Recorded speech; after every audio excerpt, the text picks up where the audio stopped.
Ready? Hit it! Hello everyone and welcome to Twice Nightly the podcast with Maria Lovelady And Michael Alan-Bailey, a podcast that aims to bring everything variety out of the wings and into the limelight. So what are we waiting for? Let's raise the curtain And start the show!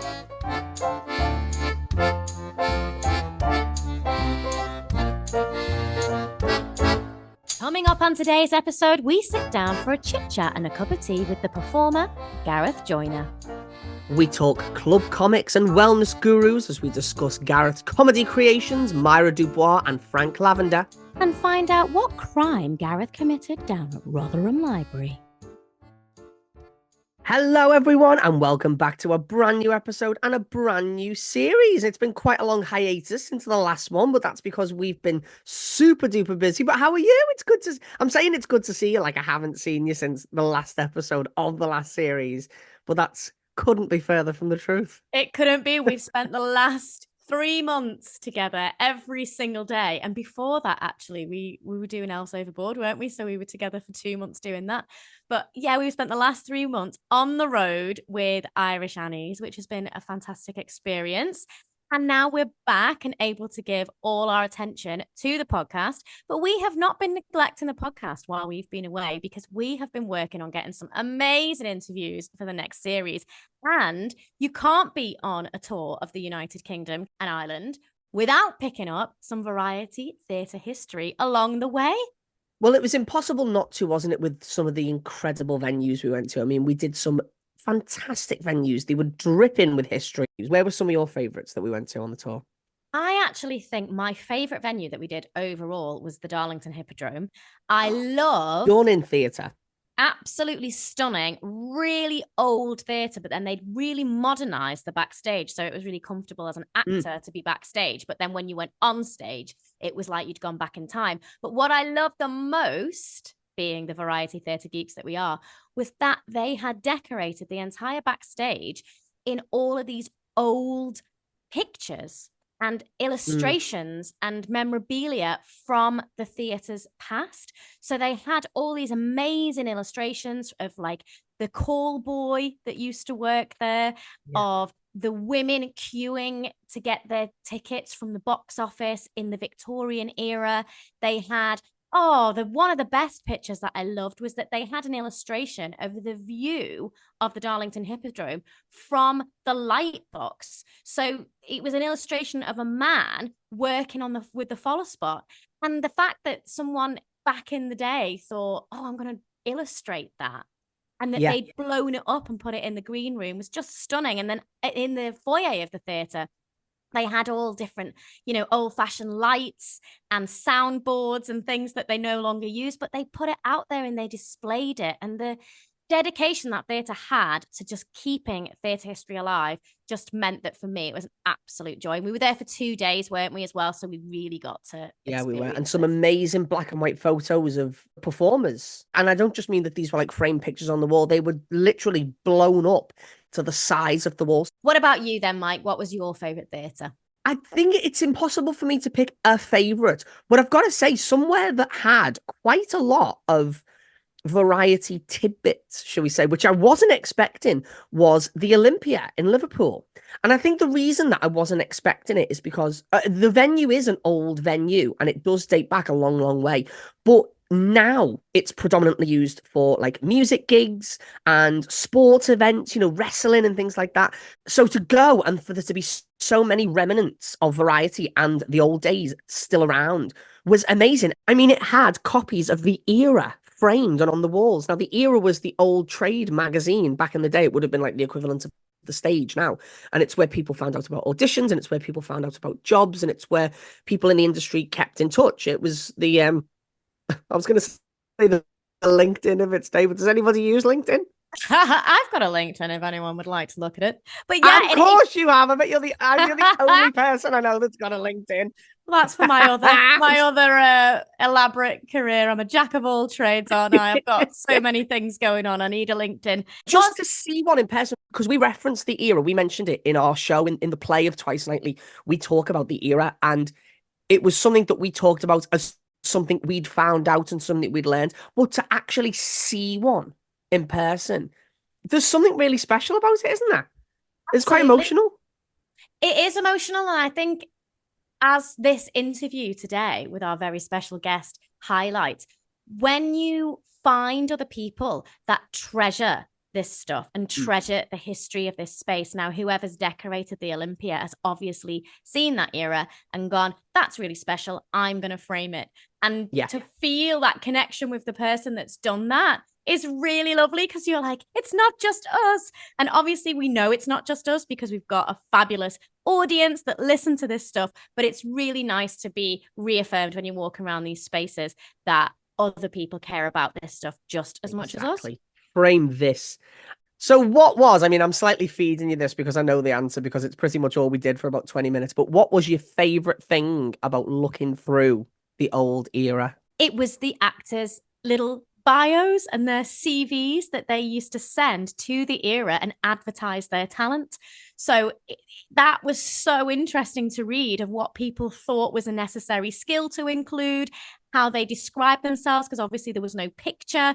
And you think producers must have just read that and gone, oh yeah, 6 foot brunette, I'll hire them, and they had no idea what they looked like. And we had such a laugh, didn't we, looking at the names and the making up their backstories and everything. Making up their backstories. What would your description say in the era? Oh God, I think my description in the era wouldn't get me any auditions or any jobs. What could it say? Tiny, kind of 5 foot, squeaky voiced, baby faced. I think that would get you a lot of work. Little Titcher's stunt double I could be. There you go. What was really interesting about that was the narrative that people had to surround themselves with to be able to be interested and to be able to get hired.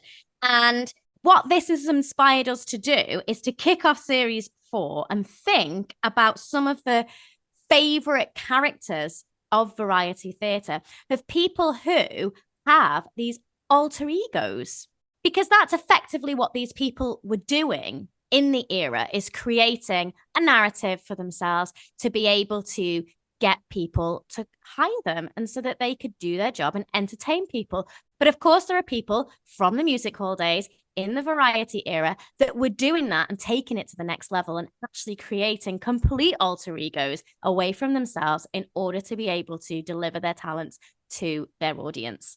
Yeah, so I was trying to think about who some of those people were and what sort of separates actors and performers who are famous for playing a specific character from the people that we're talking about that are kind of the next level up. So I would think that they'd be people like Arthur Lucan as Old Mother Riley, or Paul O'Grady as Lily Savage, or Barry Humphries as Dame Edna, or even Charlie Chaplin as the Little Tramp. So the way I tried to define it was bringing it slightly more modern day. I was trying to think of it in terms of people and performers who have appeared on chat shows but in character. You know, the way sometimes Lily Savage would go on Parkinson, but as Lily, she wouldn't be Paul O'Grady, she'd be Lily. And the interview would be taken, well, all right, maybe not as seriously as if Parkinson was talking to Paul O'Grady, but it was treated with that same level of realism and that same level of respect. You know, Michael Parkinson was asking these questions to a person. And that makes you think, doesn't it? Say Paul O'Grady was writing in the era, would he have advertised his talents and, 6 foot male, however tall he was, or would he have written Lily's? Exactly. And who are the real, can you think of anyone that's a real, other than our guest today, but another real modern equivalent? All I can think of is maybe somebody like Keith Lemon. Yeah, because Keith Lemon is absolutely a character that everybody treats, like you say, with that level of realism, even though what he's doing is... It's all performance. And almost because it's a performance, he gets away with things that he wouldn't get away with if there was someone that existed in the world like Keith Lemon. I don't think they would have been given a show like Celebrity Juice. I don't think they would have been allowed on This Morning. But because it's not real, they get away with these things. But then, Holly and Phil treat them absolutely like they are real. But then the audience as well believes that is a person. I mean, how many people do you ever speak to that say, "Oh, I love Keith Lemon," or "Oh, I don't like that Keith Lemon"? And it's like they never say, "Oh, I don't like that character." Yes. They don't like, or they like the actual person, the entity that is Keith Lemon, not thinking for a second that it's Lee Francis just in a wig.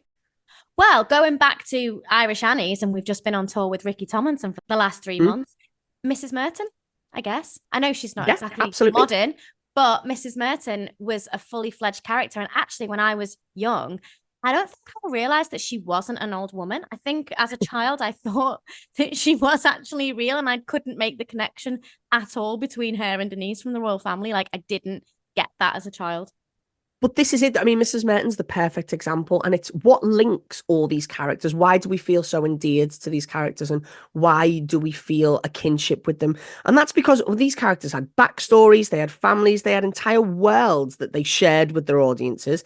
And the best example of a modern day equivalent that I could think of is our very, very special guest who's joining us today, Gareth Joyner. Now, you might know Gareth best as the brains and the legs behind Myra Dubois, a tour de force diva from Rotherham.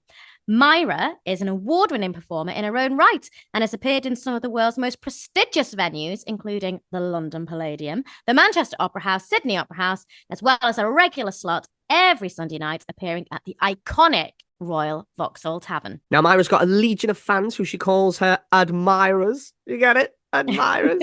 Clever that, isn't it? And they include Simon Cowell, Boy George, Graham Norton. She's even been praised by the New York Times. How impressive is that? But if Myra wasn't enough, Gareth is appearing on stage at another one of our favourite venues, the Soho Theatre, on the 20th and 21st of May, as their other hilarious alter ego, Frank Lavender. Frank is described as the washed-up club comic and the last straight man in show business who's trying his best. It makes me laugh even just hearing that. But we had the privilege of sitting down and chatting, not with Frank, not with Myra, but with Gareth, whose love and passion for history and theatre made them the perfect guests to kick off our brand new series. Now, some of the things that cropped up in this episode with Gareth, we have talked about on previous episodes. So if you're tuning in for the first time, 1, where have you been? And 2, if you fancy checking out some of the things that we've talked about before, then here is where you can find them. It's time for a shameless plug. If you're interested in hearing about previous shows at the Soho Theatre, go back and check out our interview with Keith Ramsey, the brilliant Keith Ramsey. That was Series 3, Episode 10. If you want to know about clowning and comedy, check out Mark Bell's episode, which was Series 1, Episode 3, and he discusses all about the wonderful show he directed, The Play That Goes Wrong. And if you really want to geek out and delve further into the world of Commedia dell'arte, then check out our interview with Guildhall professor and author of the book Training the Outstanding Actor, the one and only Ken Ray. That was all the way back in Series 2, Episode 8. Right then, the time has come. Settle in, get comfy, have your cup of tea, glass of wine, bottle of vodka. Ooh. Listen. You don't have to tell me twice. To the cup of tea, that is, not the vodka. Do whatever you do and have a little listen to our chat with Gareth Joyner.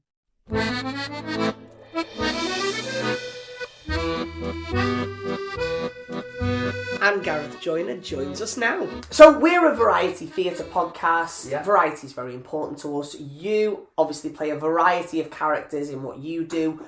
How important would you say variety's been in your career, and how has it spiced up your life, would you say? How are we defining variety for the purpose of this conversation? However you want. No, don't pass it back. How are we defining variety? Because that affects how I might answer. The plethora of genres and of acts and of turns and of, all the people that... And are we talking about like the actual golden age of the historical period that we colloquially know as variety? Yeah. Or are we talking about how that seeps into modern? Let's start with of old. Let's start with the old. How important is that? I think it's hugely important. I think it's not necessarily what happens on stage as well. It's the culture of the entertainment and how it's presented. It was, hugely social. I mean, slightly before and then rival to television, wasn't it? So it's what people did. And the sort of world that I predominantly emerged from was the like gay bar cabaret scene. And I think that's like the last kind of vestige of that kind of entertainment. Like you talk to people and they talk about the working men's clubs and all of that scene, like it's gone away. But the drag cabaret venues are very in that vein. And it's that, you know, the tickets are cheap, often free. The crowd are raucous and they usually, you know, had quite a bit to drink. So really, rather than anything that happens on stage, it's that culture of digesting entertainment that probably is the most applicable. And I think that's what's led to, because people who see my shows, the first thing that they usually comment on is like the connection I have with the audience. And I think that is largely down to how I sort of sprouted out. So I think if anything, if it's influenced anything, it's that. And who was it that influenced you doing that then? Because we know that you worked in a working men's club, so you must have seen a lot of I was a glass collector in a working men's club. Yeah. But like way before I was doing any official, I mean I was doing Amdram and showing off, but I wasn't doing anything as official like Myra. But no, it was, I think like I say, it's baked into the culture. So even from being a very small kid, like the working men's club I worked in, Wickersley Working Men's Club, it's still there. That was the one I went to as a kid, and then I ended up working there. So it was always in the culture that surrounded me to digest entertainment together as a family. Mm-hmm. Like even if you went on, you know, the holidays we'd go on to like caravan parks, there was always a club room with entertainment on, you know. In fact, the first drag act I ever saw was when we were on a holiday in Tenerife and they were in the hotel and there were these two drag queens doing a mime act.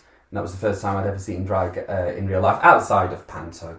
What did you feel when you saw it for the first time? Oh, do you know what? I think people always rattle around for like, they always want me to say like, and I felt a tinge within. I felt an immediate connection. The path ahead became immediately clear. And it wasn't really that. I just thought it was funny.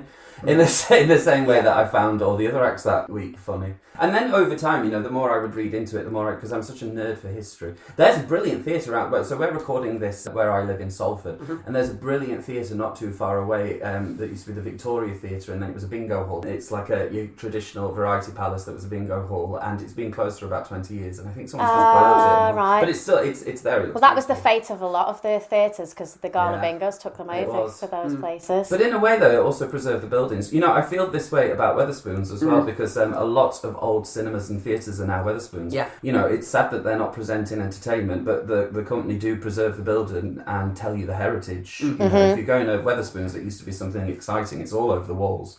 So in between Brexit propaganda. But, you've just described yourself as a nerd for history. And is it theatre history, variety history specifically that you're interested in? You know that connection with the audience I described earlier? I also feel the same way about a connection to the past. So I get very excited if I work somewhere that I know someone exciting worked, you know. Mm-hmm. I get like a, you know... for the listeners, I just wiggled my shoulders. And your fingers. That sound could have been anything. But no, I do. I get really into that kind of thing. And so then once I started researching into this sort of thing, and research is a broad term, I mean, just indulge in my interest. So it might have been going to the library. Like I used to go to Rotherham Central Library when I was about 12, and they had a book on the history of Punch and Judy that I loved. I had a book that I stole from the school library. Actually, it's on one of these shelves. Where is it? It's Paul Daniels' History of Magic. Oh, wow. Well, now we're complicit. Well, I know. Oakwood Comprehensive School. I owe you a book. Or a very hefty fee. No, it's all been demolished now. I didn't go to a single school that hasn't been rebranded or demolished. It's somewhere around here. Anyway, and then once I started learning more about it, I started getting more excited like by things such as like the aesthetics of it, you know. Mm-hmm. I love a mid-century variety poster with a black and white head in a star on a coloured background. I use that in some of my artworks as well nowadays. I will say to a designer, I want this specifically. And how do they respond to that? Because is there a pushback to the fact that that's old-fashioned, or do people think that it's retro and cool? For me, they know what they're getting into. But my argument is always like graphic design has become so... we're all so fluent in it now, even if we don't think we are, even if it's just taking a photograph and popping a filter on it, you've picked an angle and chosen a filter. So we're all a little bit more literate in imagery than we used to be. And it makes, I think, the landscape very noisy. And so you'll have pictures with like lots of fonts and swirls and stuff. And I like to really like strip it back and go, no, simplify it. Imagine this is going to be printed with a technology that only has 3 colours available to it. And then not only do you get what the influences are, it makes it a lot easier to see. So then I got really into it. I mean, I've always been a long-term lover of pantomime. Like, my most vivid memory of seeing pantomime for the first time was the Rotherham Civic Theatre, and it was Aladdin, and Widow Twankey came out, and she had her laundry on, because the Rotherham Civic Theatre is a very small theatre. It was the local theatre when I was growing up. And her laundry was on a push cart, and she just had everything on that, and she wheeled it on.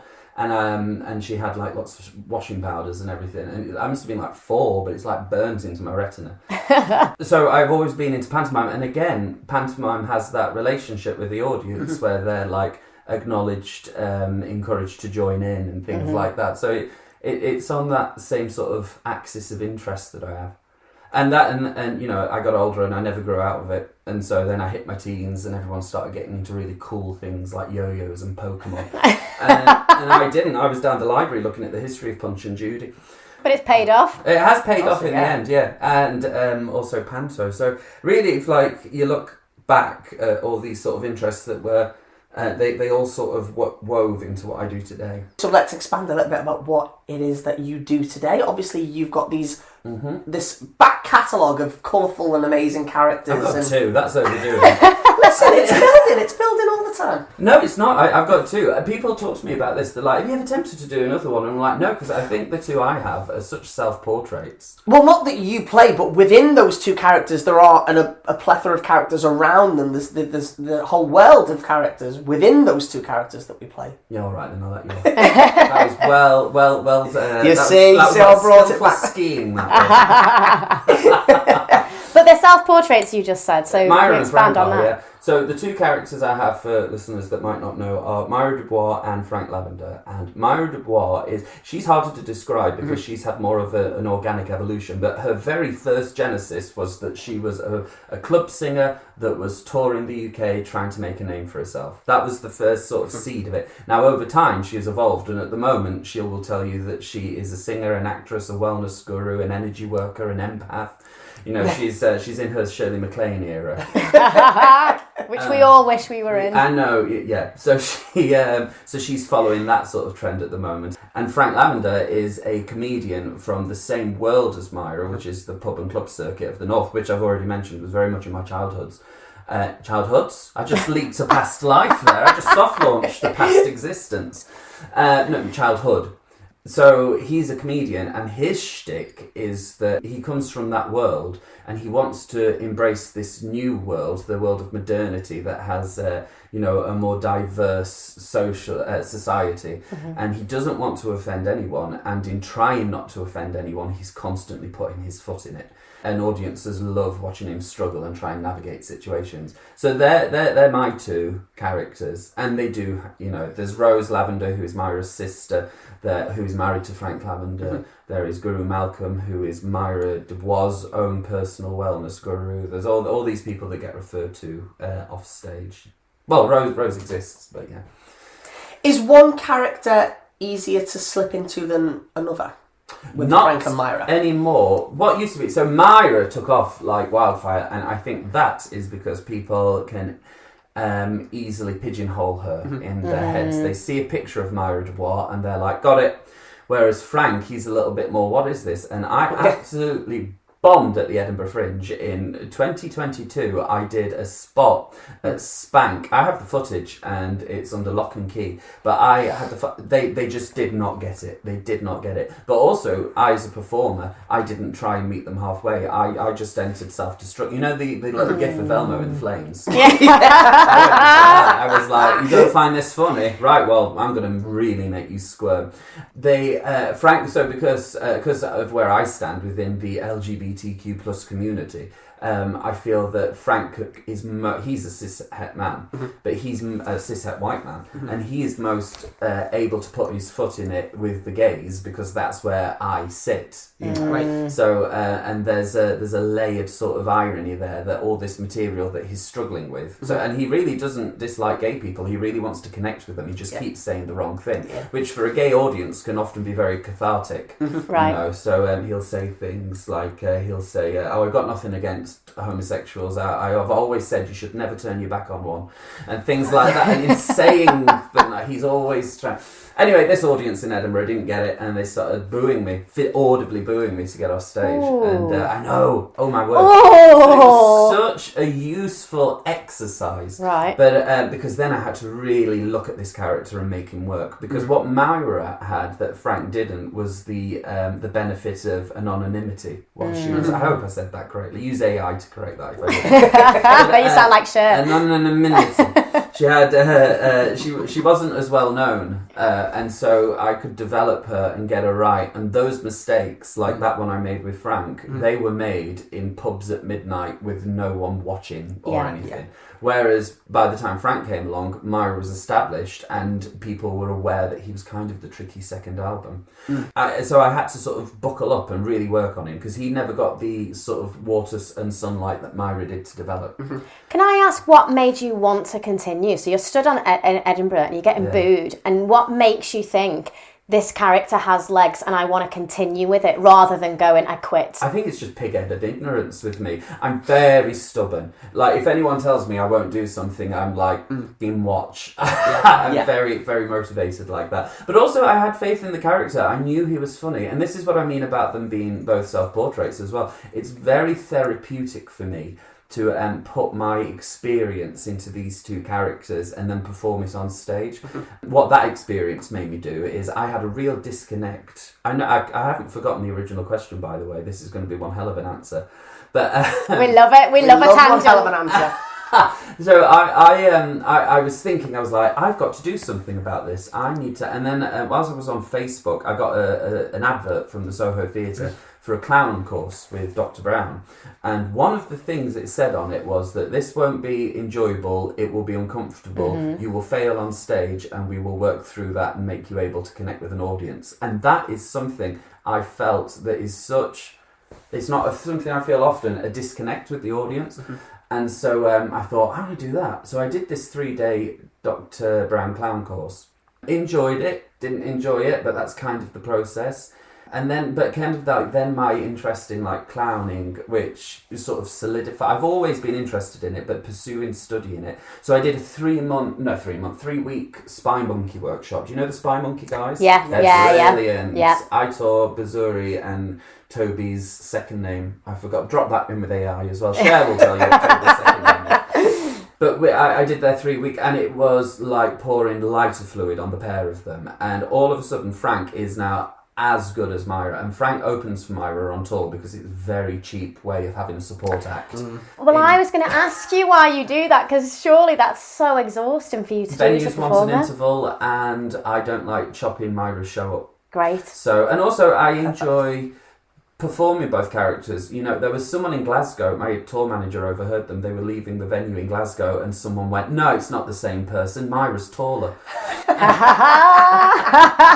But and I enjoy that. I think if you get a picture of me and a picture of Myra and a picture of Frank, you really have to look to see the joins. I think it looks like 3 different people, which I get great pleasure from that. Well, I didn't realise Frank was you yeah, at first. No, people don't. I didn't.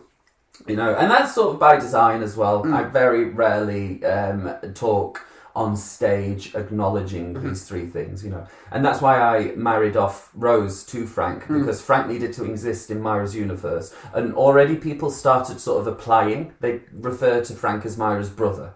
Or Myra's, and I was like, no, I will tell you very clearly what Frank is. Yeah. And then just wrote it in. So in terms of who is easier to perform, now I can turn both of them on like taps, and I can tell exactly which joke is for who as well. Like my physicality will change, and I'll know who's saying it and where it's coming from. And I think that's both because they come from quite deep seams of me, you know, like so Frank doesn't want to offend anyone, just wants to make people laugh, but sometimes he's uncomfortable about how you can do that today. That's something all entertainers have gone through. Yeah, absolutely. And I think actually everyone as humans. Yeah. I think if you're maybe over the age of sort of 25, where you're sort of down with the new lingo and everything, I think everyone's a little bit, whether it be race, sexuality, gender, you know. There'll already be people listening to this tutting and rolling their eyes. So that's a very that is honestly where I stand as an entertainer. Whereas Myra, she's like a monstrous ego and self-belief, which is the sort of, you're asking like, what made you go, I'm going to continue with this? I was like, oh, that's the Myra side of the brain. I don't have a left and right side of the brain. I have a Frank and Myra. So, and that's why I honestly think I will only ever perform these two on stage, because I have nothing else to say.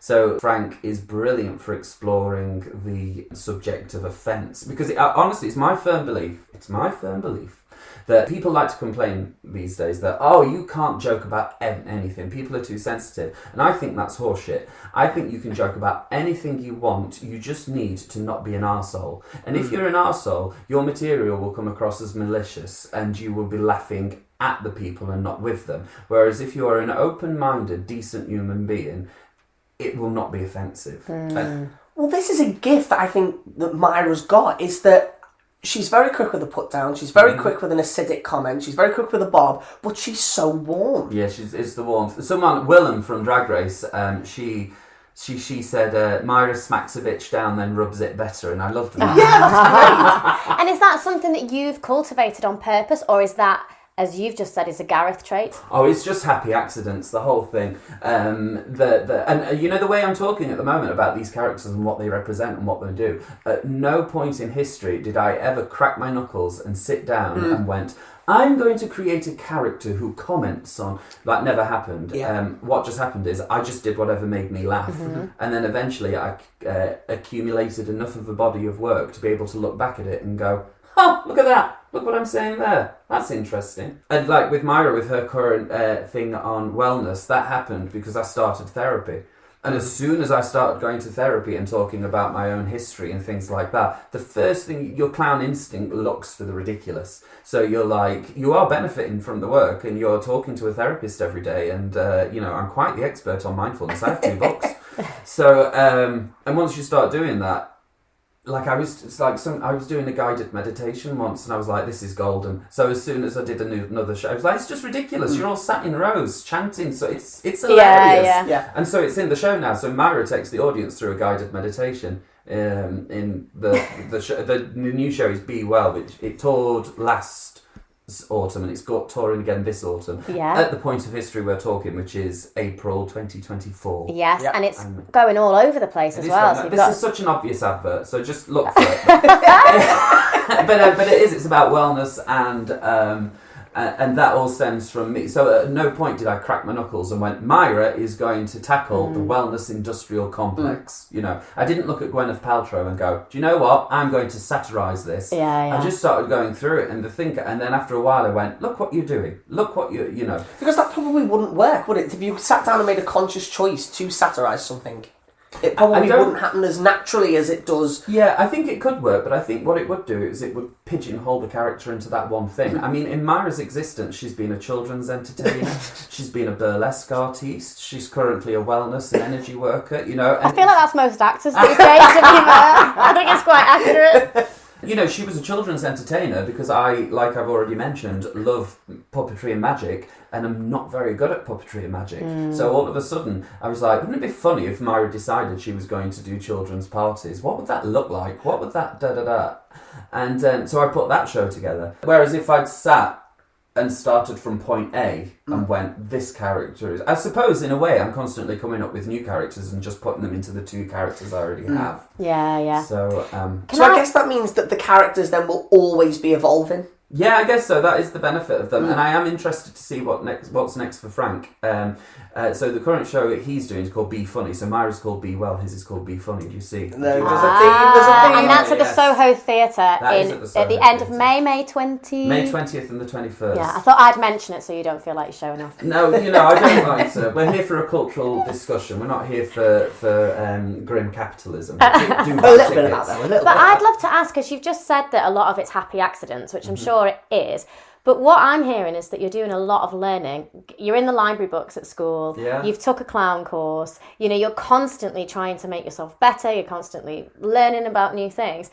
You also just called Myra your clown. You didn't call her your drag or your I character? really- What is she to Well, I think you that's as the a first performer? point in the podcast that we've had the D word, isn't it? Apart from when I credited Willem's CV on Drag Race. She Yeah. was also in A Star Is Born. I should have said that. Willem from A Star Is Born. Use that edit. Use that edit. Because you have gone on record as saying that you're not a big fan of the D word. No, I'm not a big fan of the D word. That does not mean I'm not a big fan of the D form. And Yes. I quite like keeping it as just saying D so people can edit this later. It sounds like I'm talking about penis. Doesn't it? I'm a huge fan of the art of drag, and I am a huge supporter and champion for the scene in which I came through. But what I don't like is that for me, Myra is a character, and that's what came first. I came up with the character and then played her. And so the drag was then incidental. But then also, it works two ways. So with Myra, because I know people want to readily categorise her as drag, I don't let them. I shoot it down and invite people to view her through other prisms. Because people come loaded with a preconception of what drag is. Pre-Drag Race, that was very Larry, very old-fashioned, sang round the old campfire, did all of that. Now, post-Drag Race, it's all that sort of really diluted ballroom culture that has sort of been appropriated and populated, the yas and all that. Yeah. And neither of those things are my thing. I wasn't going to the library and looking at books on drag. I was going to the library and looking at books on entertainment, which included drag. Yeah. Frank, on the other hand, I invite people to view him as drag, because even though the gender on his birth certificate matches the gender on my birth certificate, that does not mean that there is any less of a conversation between costume and gender.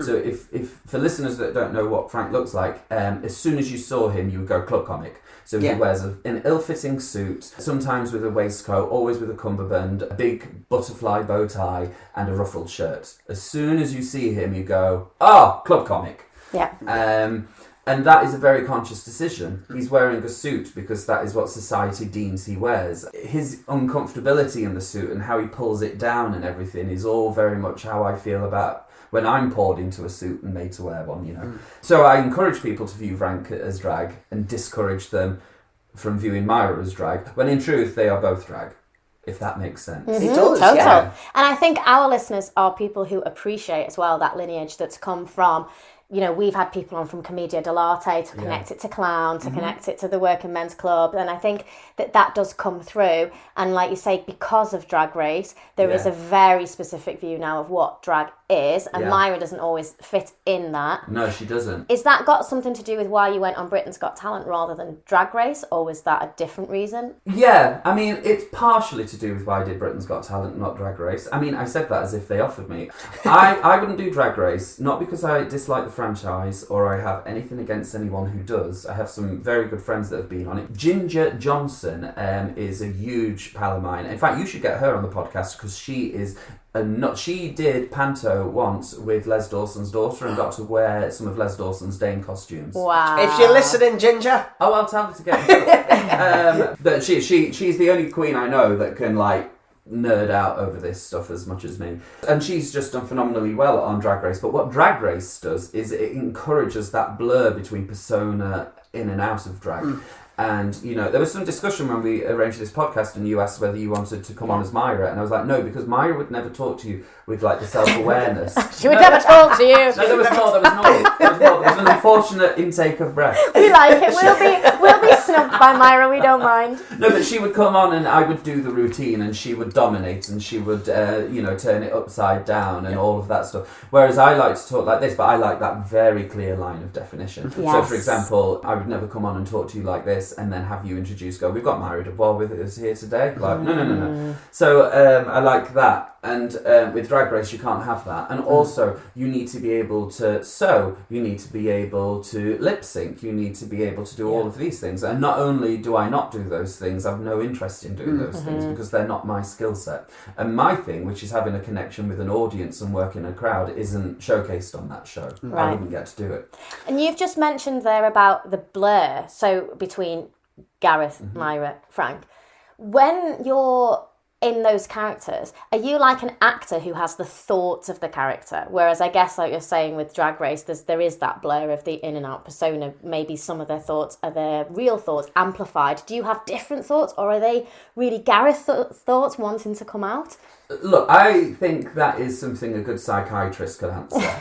But it does happen, and I'm not the first person to report this phenomena. There are times when you are on stage and you are so in the moment and playing your character. And it's worth mentioning that I think everyone has a character, even if it's Jimmy Carr. He goes on stage with an idea of what his brand is, what public want from him, and he frames things a certain way. We all play our character when we go on the stage. But you're so in the trance and so in that moment playing your character that something comes out of your mouth, and in the back, the bit of you that is still sort of on the sort of driving, go, where the hell did that come from?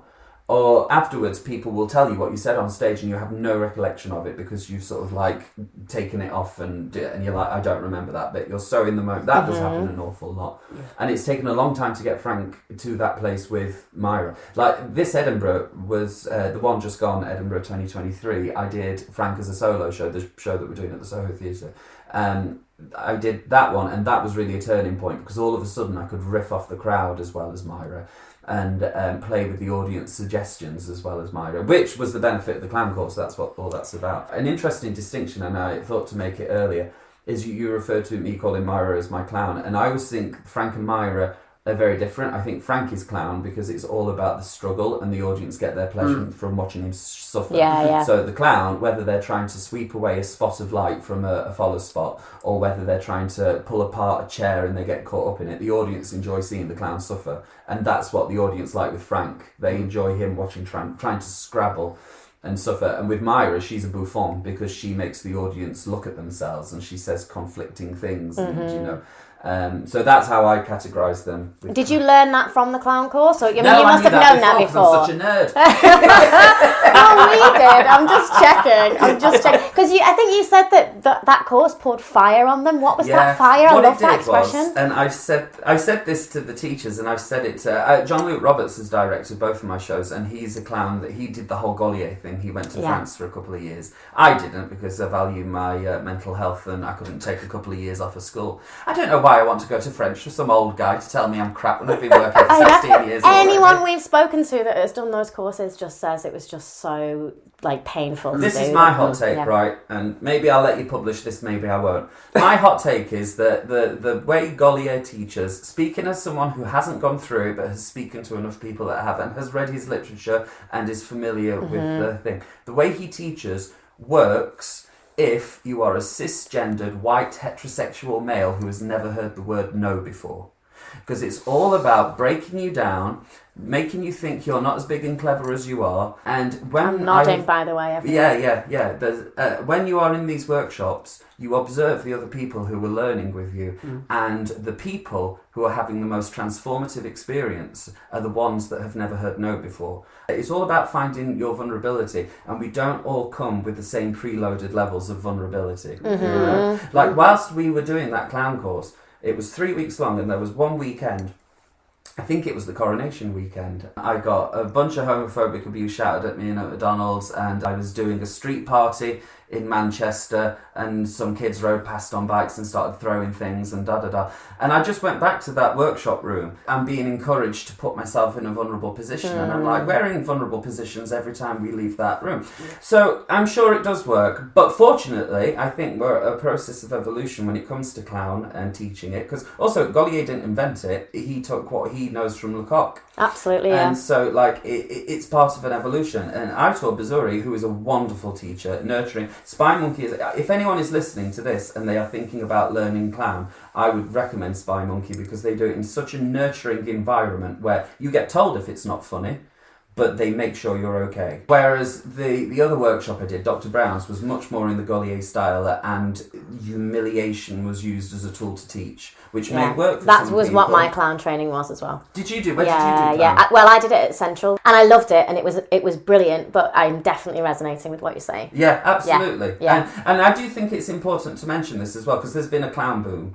and people are doing workshops, and there are lots of people doing workshops who, in my humble opinion, should not be doing workshops because they've seen a Gaulier workshop or they went to Gaulier and they're like, got it. And I know people who've been made to feel like shit in those workshops, and it's made them never want to perform again, and that's not what we should be doing. No. So from experience, definitely check out Spy Monkey if anyone listening is thinking of doing a clown course. Fabulous. Yeah. Fantastic. And do you know what? That's why it's really important to me to come on this podcast and occupy these spaces, because more than if anyone's listening to this and they think I'm on the attack, I'm not. We all love the same thing. But more often than not, I'm in lots of Facebook groups where people are like, please keep politics out of it, please this. And I love variety to an extent that I love all of it. And I am deeply fascinated by every avenue of it, which means you have to have lots of awkward conversations. Yeah. And the number of times I have said to people, you don't have to stop doing Aladdin, you just need to not do it racist. Yeah. And people seem to have a real problem digesting that. And I think it's because they don't want to do the work where they go away and look and go, okay, so what's racist? And in my view, in my personal view, what you can do Aladdin, but you make sure that the majority of your creative team are from the cultures that you are depicting. It doesn't mean that everyone in the cast can't be white. You can't have white people in Aladdin. If someone is a resident dame and it's Aladdin that year, she can be Widow Twanky, but who wrote the script? Who's directing it? Who designed the costumes? Yeah. And that gets missed, doesn't it? I think Yeah. a lot of the time it's about the casting. Well, we've put this person People in the get role mad of Jasmine. if they see a poster that is all white and no one ever looks at the creatives, and I think that's where it comes from. So Yeah. if you're doing it, Absolutely true. Especially talking about safety in the room, like you were talking Absolutely, about, yeah. feeling vulnerable and feeling safe. If you are an actor that's just been put in that room full of people that have never actually asked themselves that question, That's why are we it. even putting this on? What is racism? and you know the point I always make as well, for the listeners, I just wagged my finger. The point I always make is this: people will say, "Oh, wokeism is killing Panto." It's not killing Panto. Panto has been around for about 500 years, and the very thing that has kept Panto alive is evolution. And if you do not evolve, that will kill Panto. Yeah. If everyone is so scared to put on a pantomime because they don't want to offend everyone, Panto will die. If you look at it and go, society is shifting, and you shift Panto with it, it will thrive. And that's always the sort of counter argument I have. And this is coming from the best female villain of 2022. Oh, I'm blushing. I won Best Female Villain. Do you know, I had some funny, the Panto Awards have shifted, but I had some fun. You have to make room for each other, because did I take that award away from a woman? You know, that's a question that can be asked as well. I think they've changed the categories now. But these are all the conversations, and I think what people are worried about is confrontation. And it doesn't need to be confrontation. You know, it just needs to be a discussion. If someone brings something up, they're not attacking you. They're just opening up the discussion about it, you know. Yeah. And then people are like, oh, where does it end? And it's like, well, yeah, exactly. When does it end? It's ever evolving. Yeah, when Panto finishes, which is hopefully never. Yeah, exactly. So it should keep you going. You could go and watch a Panto this Christmas, and then you could hop in your time machine and watch a Panto from 300 years ago, and it would be unrecognisably different and instantly recognisable all at the same time. Yeah. And that's what you should hope. And if you did want to go and see a Panto this Christmas, you could go down to the Manchester Opera House, You could, where but you will be performing. Yes, I am. Intoxicating Panto with my woke bollocks. How many years is this now? This is my second year at the Second Manchester. year. Yeah, and I saw you last year, and you were absolutely amazing. Thank you. Well, that's how we got talking, isn't it? Yes. Your mate Gary. Yeah. Gary? Guy. Oh Yeah, my god. yeah. I was thinking of Gary Lloyd because he directed me in Bromley and he commented on my Instagram this morning. Sorry, Guy. We'll cut that. We'll cut that, darling. No, keep it in, it'll humble him. with all that.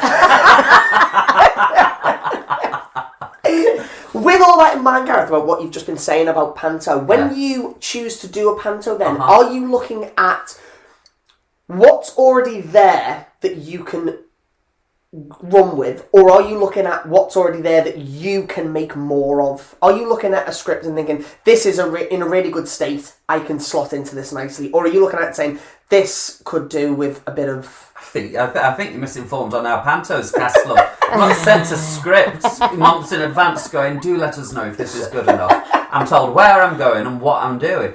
No, what I do is, because Myra's such it's always Myra that gets, I'd love to do panto as Frank. I would love to do like Baron Hardup. I'd even love to do buttons, because my favourite thing is panto is when you have some 50-year-old telling an audience that they fancy Cinderella. It's my favourite thing. What do you love about that? Because as all these woke comments, that's interesting. It's inappropriate. Yeah. It's inappropriate, and it makes me howl with laughter.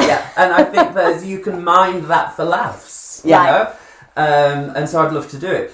But it won't. Myra's too popular, so it'll always be her. So she's playing villain. How does that make you feel that Myra is more popular than Frank? Oh, do you know, it doesn't make me feel anything. I wish I had more opportunities to do more. Right. Unfortunately, there's only one of me and there's only one Christmas. So if I could clone myself, I would love to do both. Yeah. I would, but both give me as much pleasure. But sorry, I interrupted your flow there. You were asking the other thing, but I just wanted to know. No, let's sit in the silence where the flow would have been. There's not going to be much silence with us three. I can already tell that. No, so they offer you. They say, "Would you like to go here?" And I'm so pleased to be asked back to Manchester, because I had such fun with Ben Nicholas and Jason Manford last year. We did Jack and the Beanstalk. Mm-hmm.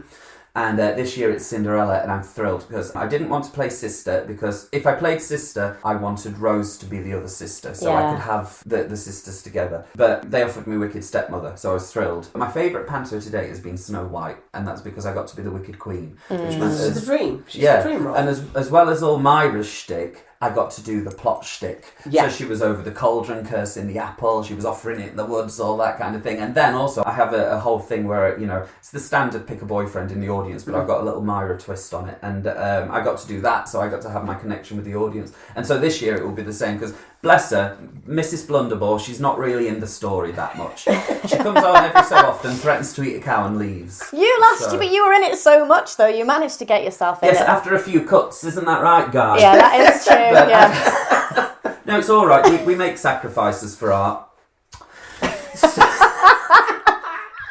I am thrilled to be going back to the Man. They're a great audience. They're raucous, but you've got to tread this line. There's a difference between a raucous audience that are with you and a disruptive audience that fight you. And we're in a show like that at the moment, so we totally get that, don't we? Oh, really? Yeah. There's a difference between when we go out and do it, it's all about Irish music, when they're with you and when they're just loud. Yeah, and I think that's something that as performers you've got to learn how to navigate, and I think panto, on a theatre that size, that must be really This is why I tricky love playing villain as well, because I got heckled last year. We were doing if you've seen a Crossroads panto, you'll know the tongue twisters that they like to put in. And you have one person on either pros and someone going between them, relaying the information to much hilarity. So we did that. I think we had Miss Patty Hiscock's Pythons Hissing in a Pit. We had that one. At one point, I open it, so I call silly Simon over. And I went, Simon, what's he doing over there? What's he saying? And he went, he wants to know if, but some kid in the audience went, it's none of your business. And as villain, I was able to snap round and go, I beg your pardon. And I was like, I'd like to get on with this as well, but if I show no interest in over there, then this scene is cut. So I was and then I think I called him, what did I call him? I found out that you can get away with calling someone a little git. Because it sounds enough like, it's got the same consonant at the end of it. Well, we were talking about this actually, weren't we? Obviously, you've brought Myra up through gay clubs and things like that. Then you go into a programme like Britain's Got Talent, which has got to be extremely family friendly. And then you might have kid fans, right? That are coming to see you. How do you change with that? Like, is there a responsibility to sort of be a certain way? There is a responsibility at the moment, because at the time we're recording this, there is a huge backlash from some corners against any kind of drag around children. And it's rooted in transphobia and it's rooted in homophobia. And so it's really important right now. It's both important to do it so that you will not be told that you're not safe to be around children, but it's important to get it right as well. And I find the key, this is for me personally, it's also subjective. You have to remember what my opinions are and what someone else's are. So there might be someone who sees me in a panto that's like, oh, you could go further. Or there might be someone that's like, that was too much. It's all subjective. But my opinion is that you have to not patronise the children. You have to treat them like intelligent beings. But also, I will never say anything that can't be explained by a parent. I can't think of examples now, but like I made a lot of double entendres in the last one, but you have to land them with such innocence. Like, you haven't just said what you said this other thing instead. And the delivery has to be like, so the classic line is, oh, if I see a double entendre, I just have to whip it out. Let's use that as, for a line read. So if you went, if I see a double entendre, I just have to whip it out. It's really obvious what you're saying. Whereas if you say, well, if I see a double entendre, I just have to whip it out. Then that is that. Because it soars over the kids' heads. So that's your first one, I always think. And the second one is just not patronise them. Call them a little git so they know what you're saying. And then you can both enjoy what you're getting away with. Because the thing the villain has in common with the children in the audience, which is why I prefer, I've done, Myra's played Dame twice, and I liked it once, didn't like it another time. I liked it because it was Jack and the Beanstalk, and Dame Trot she's hard. She's like, she's got 2 children, she's trying to make ends meet, and someone has just sold their only asset that's worth anything for 5 beans. Myra can do that. The other one was Sarah the cook, and I just came on with like a pan of beans and went, oh, it's going to be a windy voyage, boys and girls. So again, that's really plot driven, isn't it? That's that you're thinking like an actor all the time, and I think that's for listeners to hear that. It's so important, and like even just as an art form, like you're saying, like everything you're doing is driven by character and intelligence and research. And people sometimes probably just think, oh, is it just someone putting a frock on? And and it looks easy. And maybe that's part of the entertainment of it. It's Christmas Eve, they're watching a show, it should be easy. But obviously the amount of work that you've put into this over your entire lifetime, even from school in the library, it's all now manifesting itself on stage. Books. With stolen books. But, so yeah, and I think that's the thing. And so, yeah, the thing that you have in common with an audience as a villain is that you both enjoy finding where the boundary is, seeing what you can get away with. You know, if you tell a toddler, well, slightly older than a toddler, if you like, don't touch that settee, a toddler is going to go, I'm not touching it. For the benefit of the listeners, I'm holding my finger very near the settee, but not on a leopard print settee, we have to say. Settee. Fabulous. That was on discount, by the way. It doesn't look like it. But, so, and that the villain has that as well. What can you get away with? And so that's how you bond with the children. And Dame, it's hard to. Sometimes children don't know what to make of the Dame. And that you get nothing, and you go on at a 10 a.m. show and they give you nothing. But as a villain, there's a podcast called the Panto Podcast. You must listen to it. Hayden does it. Hayden Parker, I think I'm getting his name right there.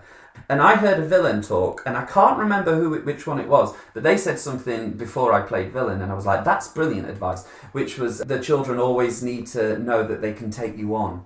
So you're not so much of a threat that you scare them. Yes, so you always have to show your arse in some way as the villain. Yeah. So like when we did Mrs. Blunderball, like we were doing mine and Ben's first interaction with each other, throwing jokes at each other.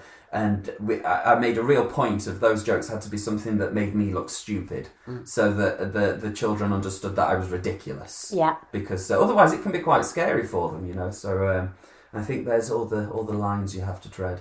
Have you taken anything from Panto then that then informs your work when you're working? Oh, absolutely, yeah. One of my favourite things I do is that Frank has a patter song to the tune of the Can called The Can Cancelled. I love it. It's so good. I was watching this actually with my mum, and my mum was laughing her head off because, and she listens to this all the time, hi mum, I think it is that thing of, even though she isn't a working men's stand-up comedian, it is that thing of going, oh my God, yeah, I used to laugh at Jim Davidson, or I used to laugh at that person, and, you know, might not have liked Bernard Manning, but it's like, it is that thing of going, gosh, the culture has changed so much, and we're all trying to do our best. Yeah. Well, not everyone's trying to do the best. No. A lot of people are trying to do the best. Are trying to do the best. So I was doing Panto with Lloyd Hollett, and Lloyd Hollett does a version of the Can, which is all the comedians he's admired. And I told him afterwards, I was like, oh, you know that thing you do? I'm ripping it off. But he was fine. He sent me a backing track to practice with. But it's that tradition of comedy, isn't it? The patter song. Frank's new thing is he's doing a song sheet. I don't actually want to give away the gag, but Frank does a song sheet that sounds an awful like Old MacDonald's Farm. I'll say that much. Can't wait. Well, that's a great teaser. You've just mentioned then all the people that you've admired, that Frank's admired. So what about you? Who are some of the people, variety theatre, that you've admired? And it can be people you've seen live or people that you wish you'd seen. I wish I'd seen Frank Randall. I love his characters. I love his hiker. I love how filthy he is. I love that he has an edge. All of the stuff I like has an edge to it, and there's a little bit of subversion. And I think Frank Randall had that, and I love all the stories about him. Like, I think he was going to share a bill with Arthur Askey, and someone said, oh, Frank Randall's a nightmare, and they wouldn't work them together, but Frank Randall was on contract, so they had to pay him not to perform. And he turned up at the stage door every night waving a bottle at Arthur Askey and smiling. I love that. They had to pay him not to perform. Yeah, they paid him not to perform. Because Arthur Askey was like, I don't want to share a bill with Frank Randall. So the producer was like, don't worry, we'll move him to a different theatre. And then found out that they couldn't move him to another theatre. So they just had to pay Frank Randall and said, you're not on this week. Oh, that's brilliant. And so Frank Randall turned up every night at the stage door drinking a bottle of ale and smiling and giving Arthur Askey a thumbs up. I wonder love how that. many performers would actually love to do that if they had the balls to do it, you know? I just find him like, and there was a huge rivalry between him and George Formby, and especially George Formby's wife took a real dislike to him, and he like revelled in it. You know, he was a real. There's like an urban legend that he didn't go down well in Accrington, so he planned on flying over it and just throwing toilet rolls on. I love it. So Frank Randall, I'd love to have seen Frank Randall live. I've got a lot of admiration for Danny LaRue, but I have to be honest. That not what happened on stage so much. Anything I've seen footage of, I'm left a little indifferent to. But I do appreciate and respect his dedication to spectacle and what he did culturally. Although it makes me laugh though. You know that thing where people were like, Britain, it must have been good for women when Margaret Thatcher was Prime Minister, and everyone was like, no, just because Margaret Thatcher was Prime Minister, it doesn't mean that it was good for women. Same with Danny LaRue. If you read any interviews, he's always insisting how straight he is, and just because he like wears frocks, don't get the wrong idea. I find that fascinating. Personally for me, and I'm so sorry if anyone's a huge fan, and I don't mean any disrespect to Danny LaRue, I'm just being specific in what I admire. Saying watch your mates and then just singing on Mother Kelly's doorstep straight, it does nothing for me. I need that punk, I need that risk, I need that edge. Yeah. And just on Mother Kelly's doorstep, it's like... Spookily accurate impression though, Gareth. Yeah, you're welcome. but you know, and I'm a big fan of his, and I went to an exhibition of his costumes with his dresser Anne, but that's what I find fascinating about Danny LaRue, the person, the costumes, the culture, what he was putting out, the place in society he was holding. I mean, have you seen the film I Miss Fred? I haven't, no. Oh my goodness me, you need to go and watch it. So Danny LaRue plays a British soldier in the Second World War who has to escape from being captured by the Nazis, and of course the only way he can do that is to disguise himself as a woman. Right, okay, yeah. And so the whole thing very is White drag. Christmas, but he's being a straight bloke. So there's a scene where there's like a 70s sort of dolly bird under a car doing it, and Danny LaRue's in full drag trying to look aroused by this, and I'm like, oh, Danny, I think I have seen the clips of that. I have seen clips of that, and so that fascinates me, but to watch him do on Mother's Kelly doorstep on the good old days, I'm like, I'd like a bit more. Obviously, coming from the gay pubs like I do, we are all walking in the shadow of Paul O'Grady and Lily Savage. I really, earlier I said I love working places where someone else has done. Well, one of the places I work the most is the Royal Vauxhall Tavern, and she was synonymous with that for a period. So that gives me great thrill to know that, we sort of trod on the same boards. And the way I really enjoy such a clear, defined separation between myself and the character, that comes a lot from watching people like Lily Savage and Barry Humphries and how they employed that very strict, no, this is that and that's that, And so Savage would talk about her family and things like that, and a little bit like Larry Grayson would as well, all these stories about the offstage characters, world building like that. That all influenced that. And I did get to see Lily, but only in Panto. I saw it in Aladdin at the O2 and in Southampton. What was it like stepping out onto the stage at the Royal Vauxhall Tavern for the first time? Well, the first time I ever set foot on stage at the RVT, it was 2009, and I was doing their Saturday night show, Ducky, which they call themselves purveyors of working class entertainment, so they're really keeping the variety thing strong. Yeah. They do something called Posh Club, have you seen that? I haven't seen Posh Club, no. Yeah, they're taking variety acts to old people's homes and doing like variety shows in and with acts like, there's one called Black Elvis, and he does Elvis songs and he's black, that's it. Cool. Genius. Yeah. So I did. It was Ducky, which used to be every Saturday night at the Royal Vauxhall Tavern. I do remember it was overwhelming because not only the Savage connection, but David Hoyle, who I'm a huge fan of. My first time in the Vauxhall Tavern as a punter was watching David Hoyle on stage there. And at the time of recording, this is also worth me mentioning as an advert, I've just gone weekly at the Vauxhall Tavern, so I'll be there every Sunday as Myra Dubois now. Yeah, so. I've noticed that, and I think you must be exhausted doing it. I am. see you. Is it new material every week, or what do you do? Do you know what the Vauxhall Tavern is really good for? It's a great playground for me because I've generated it this is so humble bragging, but it sells out whenever I'm on there. But I've generated a real fan base of regulars that come to every show.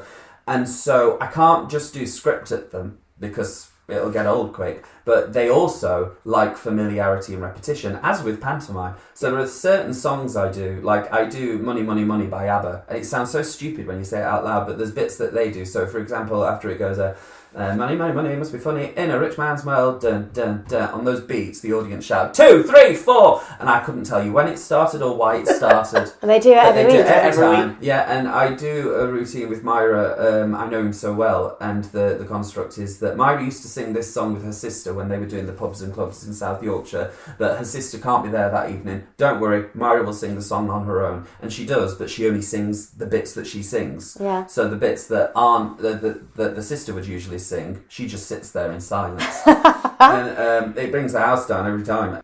I started ad-libbing. I went, no one in your life is with you constantly. And in the bit I just went, people die. No one is completely by your side. And now they start shouting, people die. Yeah. And it's almost like Rocky Horror, really, in a way, the callbacks. So you have those moments. And then in between, I will talk about everything and anything. You can't predict it. And the shows, they've been known to go on for about 4 hours. Like the Ken Dodd of the Royal Vauxhall Tavern. You know, with an interval, but they go on. I try and keep it down because when I do too long, people don't buy drinks and I get told off. But it's great for me to mine material. And so then, and this is what I mean, I'll go, Myra's talking a lot about self-care at the moment, and then eventually that became a show. So then I hammer that material, and then Be Well, the show that is touring in September 2024. That opens with animation, and I've written original songs for it that wouldn't go down very well at the Vauxhall Tavern because they want the stuff they know. Yeah. They want the call and response.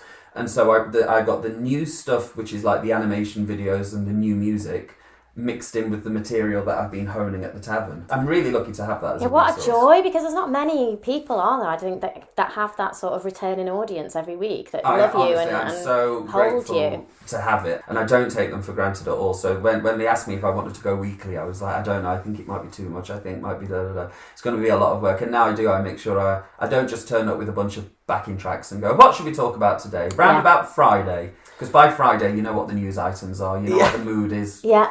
I've got a question that I wanted to ask you, but something you've just said has reminded me of another little rabbit hole that I'd just like to go down for a second. Something I've noticed a lot in Myra's material is that there seems to be a lot of connections to death.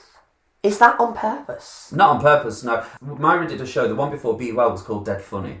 Yeah. And Myra had planned her funeral. The original premise was, before that it was a Christmas show. We did a Christmas show in August at the Fringe as like a gimmick. And then I thought, what do I do next? And so Myra was talking to Guru Malcolm, her therapist, and said, oh, Guru Malcolm, I don't know what to do. I give and give and give. And Guru Malcolm goes, you need to do more for yourself. You need to put yourself first. So Myra went away and thought, what can I do?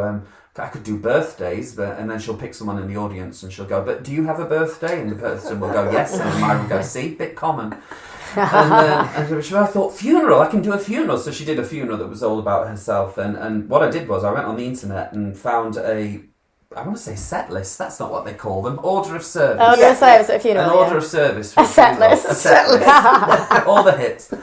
And I just went through it and I went, right, we need to open with that. And I created material to fill it up. And it wasn't on purpose. I don't have like a grim preoccupation with death. Well, originally, correct me if I'm wrong, but wasn't an early concept for Myra was that she was dead?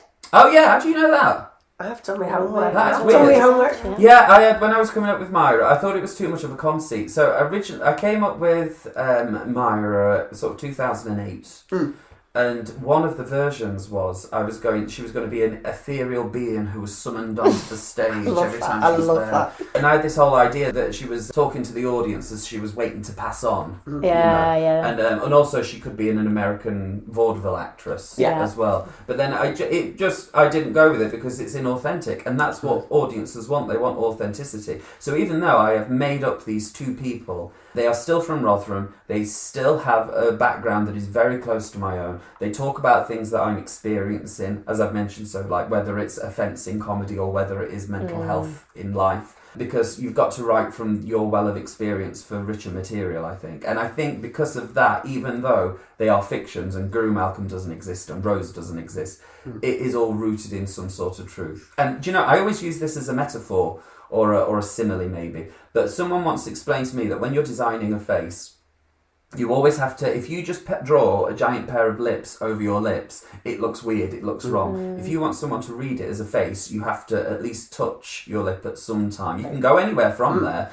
but it has to touch reality. And when you're doing your own cheekbones and stuff, you need to know what your cheekbones are doing. Right. So you can build with what's there, and then it reads as a real face. And I think that's the same with material. You build with what's really there, and then it reads as real. And it makes it easier to ad-lib as well, because you know what you're talking about. If I made her American, people would go, which part? And then that'd be that. Yeah. So Myra's found herself on telly on Britain's Got Talent, and for the elite fans, Richard Osman's House of Games, which is the absolute pinnacle as far as we're concerned.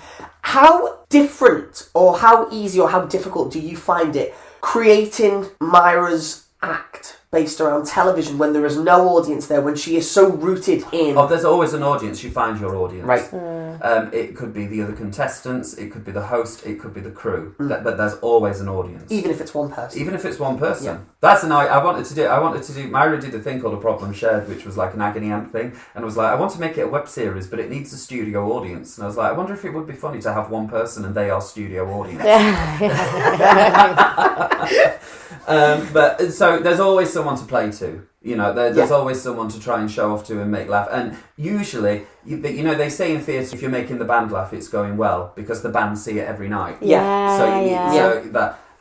when I'm doing panto, I'm always trying to make the band laugh. I'm going to be looking at our band tonight. I know. Laugh. But, no, you've got to make them. That's the no, thing, exactly. So if you don't, it's on you. If I don't, I'm going to be weeping tomorrow. Yeah, that's it. So I do that on when it's television, but it's a lot easier to do on something like a game show because, and this is pure clown, there is an implied status. So your quiz show host is the one who has the upper status, and then that is something that you can then tumble. Yeah. And when I did Britain's Got Talent, people always like, oh, what you said to Simon was so funny. I knew what I was doing. I knew before I went on that stage, you've got to win Simon over, and he's the one that everyone laughs at. So I did that's that. Where the eyes are. Of all the many hundreds and thousands of venues that you've performed on in your career, where would you say is a standout venue? One of your favourite venues, either to perform or even if it's just a venue that you like to go and watch? Oh well, there are two stages in London that I've experienced that I credit as the best stages in London. One is the Royal Vauxhall Tavern, and the other is the Hackney Empire, and that's because I think the Empire is a Frank Matcham, isn't it? Yeah. So it was designed with that Victorian understanding that you need width, not depth. If an auditorium is longer than it is wide, you forgot it because the people at the back will disengage. But it's same at the Palladium as well, actually. When you're on stage at the Palladium, you can see everyone's face, and that's what you need. And the Hackney Empire and the Vauxhall Tavern have that same thing. For people that have never been to the Vauxhall Tavern, it is shaped like a Trivial Pursuit piece. Because it is. Because it used to be the cornerstone on a block of houses, and now it's the only thing that's remaining. And so it's in and the stage is against one wall, so it's almost semi in the round, really, and you can see everyone. And it's a tall stage. And the same with the Hackney Empire. It just has that great... And I'm doing the Hackney Empire on the tour. You are? That's where I'm going to come, I think. Yeah. Please do. It'll be the last time I do Be Well in London as well. And Frank... opening for Myra. So those two are my favourite ones to perform at in London. Another standout venue is that I got to do my show at the Sydney Opera House, which was astonishing. Wow. I know. They saw Dead Funny at the Edinburgh Fringe and then booked it for a season at the Sydney Opera House for their Mardi Gras. And it was, honestly, that was a real pinch me moment. Like seeing my poster in the Opera House, walking to work along Sydney Harbour, going to that was really like... The Sydney Opera House, this is one of those moments in Variety where we have to have have a discussion about something and you have to say something that's going to put some backs up. But we have a long cultural exchange with Australia, and it is rooted in colonialism. That is why. And that is bad, that's negative. But in Australia, a lot of the culture is an offshoot of the UK, so they share our sense of humour. Yeah. But they also have one or two American things, again, another colonial project. And so there's always been an exchange with the UK and Australia. So, for example, like we had Dame Edna, Julian Clary and Lily Savage both enjoyed great success out there. They really love a bit of camp in the cultural institutions, you know, in the metropolitan elite cities. They like a bit of camp. But then, of course, you have to examine as to why that is, and you know. But it's important that you're doing so, because some people wouldn't. So I think the fact that you're even examining it is... Well, do you know what? It was so eye-opening over to me, because they have a thing up there called either Welcome to Country or of Acknowledgement of Country. Welcome to Country, it means that you have an Indigenous elder that welcomes you to the land you're on. So if you're in Melbourne, that's Narm territory. If you're in Sydney, that's the land of the Gadigal people, and these are the Aboriginal terms for what the Australians call the custodians of the land. And before your show, a lot of people acknowledge where they are. So it's a welcome if you have an Indigenous elder who's a member of that mob, and it's an acknowledgement if you're not. And so when I did a tour of Australia, I found out the name of the land I'm on and the people whose land it is. And you just play a little recording at the beginning of your show that goes, I acknowledge that we are performing on this land today. And I think Australia, they're at leaps and bounds ahead of everyone. We're getting there, though. A friend went to a museum recently, and there's like... She's African-American, she's called Destiny. Hi, Destiny.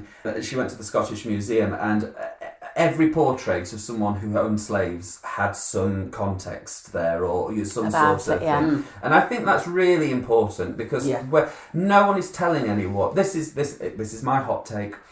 No one is telling us to be ashamed, and I think that is usually what prompts any kind of resistance. No one is saying you should feel bad about the thing that happened. We today did not do those things. However, we have inherited the world, and we have inherited the structures of privilege that comes with that. And so you do have a duty, just as a fellow human, to try and rectify that past. Not through any guilt or shame. No one owes anyone anything other than the decency you'd afford any other human. So I think that's where that gets really interesting, and that's what I'm interested in doing with Panto and my work. I tried to segue it back to the topic. No, I'm like mesmerised. I could just talk. We could talk about. What we always, and the last question we always ask is, if you weren't, and I don't even know now how to describe what you are, if you weren't the clown character actor that you are. Let's just go with genius. Yeah, if you weren't the genius. Covers all grounds. If your genius didn't lie in the area of talents that it lies, and you could be any other variety performer, an old school variety, what would you be doing? It's kind of a moot question, because I have the luxury of doing it. You know, Frank has a ventriloquist dummy called PC No Offence. I wanted to ask about your ventriloquism. Yeah, and so I get to enjoy ventriloquism through that. Myra's done magic before, and I get to do that. So I'm in a really advantageous position where if I want to do it, I'll give it a shot. What I've never done is I've never done Myra as a magician's assistant. So if there's any magicians listening that have a big enough cabinet, I'd love for Myra to get sawn in half. What's the future then for Gareth? You've just spoken about how Myra planned her own funeral. Is there any point, as Lily Savage, as Paul O'Grady did, where you think at that point that'll get retired, or I'd like to stop Frank but I'll keep Myra? What's going on there? Gareth continues. You continue performing. Yeah, I'd like that. I'd like her to die before me, but then I don't have the privilege of planning that. So, but I have thought about this. Thought about leaving in my will and testament this is what happens. So if I go before Myra, she'll probably release a statement on her socials. So I've gone to live in the Seychelles or whatever. Right. So if there was, like, this is really morbid, but some sort of freak accident to Gareth, that Myra would have a legacy. That a video would get released so that there would be something to end it. Again, I'm just operating from what would make me laugh. Yeah. I just think it would be really funny. But you have to think about that, don't you? Because your Myra's legacy is important to people, and as much as you're sat here and it's your genius, as we've just called it, but it does matter to people, It does. doesn't It it? does. I mean, we know, even just talking about Lily Savage, it matters to Yeah, us. it And usually does. And this is something I'm aware of as well, is that, especially with the Sundays at the tavern, you hold a position, not just in someone's social life, but in that community, you know? Yeah. And when something happens, you're one of the people that they turn to, and that you have that. But again, that goes back as well. There's parallels you can draw between the positions that clowns used to have in some ancient civilizations. Yeah. They were shaman and medics and all sorts. Yeah. It's like, you know, some of the most important people in the court. absolutely, For the and king, it's what humour can bring and what humour can offer, and I think we've discovered that in the lockdowns, the COVID lockdowns. It changed a lot, but also it made us realise a lot. So people will say, "Oh, people don't like going out as much now. People don't like stuff," but I don't think that's necessarily true, because one thing that became abundantly clear during those months was the human urge to collect in places as groups, and once we had that taken away from us, we were bereft. I don't even know how I got onto that tangent, but that's what I think. So we always end with a quick fire round of this or that. So we'll Okay. give you some options and you just have to instinctively pick your choice I'm for what poised. you would write. Okay, so Baby Jane Hudson or Norma Desmond? Norma Desmond, Feathers or leopard print. leopard print, Spit the Dog or Orville the Duck? Orville the duck, Cocktail or a coffee. coffee. Jinx Monsoon or Eddie Monsoon? Oh, Eddie Monson. No, I love Jinx. She's very nice. I've met her a few times. In fact, we share a social media manager. Oh. But Adina Monsoon, definitely. Would you rather be sat in the audience or waiting in the wings? Waiting in the wings. I cheated on that one. I waited, but it wasn't quick fire. It was just fire. That'll do. I pictured myself in both scenarios, and I think the anticipation I feel in the wings is greater than the anticipation that I feel in the audience. Well, I mean, we could talk about so many things. I'd like to say, on behalf of everyone, I think, and we're all members of the same Keep Variety Alive Facebook group. Yes. Thank you for keeping Variety alive, because I think you are doing that in your career, and the intelligence and the sensitivity that you're doing it with and the modernity that you're doing it with is something that everyone should admire. So thank you so I really much. appreciate that. Thank you And very long much. may it continue. Yeah, thank you. Well, that was a lovely little motivational speech from you there at the end, but I felt like that really came from the heart. I meant every single word. I thought that was a gorgeous interview. We're so privileged to have Gareth on the podcast, and we definitely hope that we get them on again, because I feel like we didn't even scratch the surface. Well, Gareth, you're welcome back on any time. Well, thank you so much for tuning in to our brand new episode of our brand new series, and we can't wait to give you loads more variety theatre treats in the coming weeks. Be sure to follow us on any of the social media platforms that we're on. We're on Facebook, we're on Twitter, which is now X, we're on TikTok, we're on Instagram. Search for Twice Nightly the podcast and you will find us. Also, leave us a voice note on our speak pipe if you want to get in touch about anything you've heard in the episode or about anything you want us to talk about in the future. And make sure that you give us a like, make sure you give us a follow, make sure you give us a subscribe on all of those platforms to give the podcast an opportunity to reach a wider audience.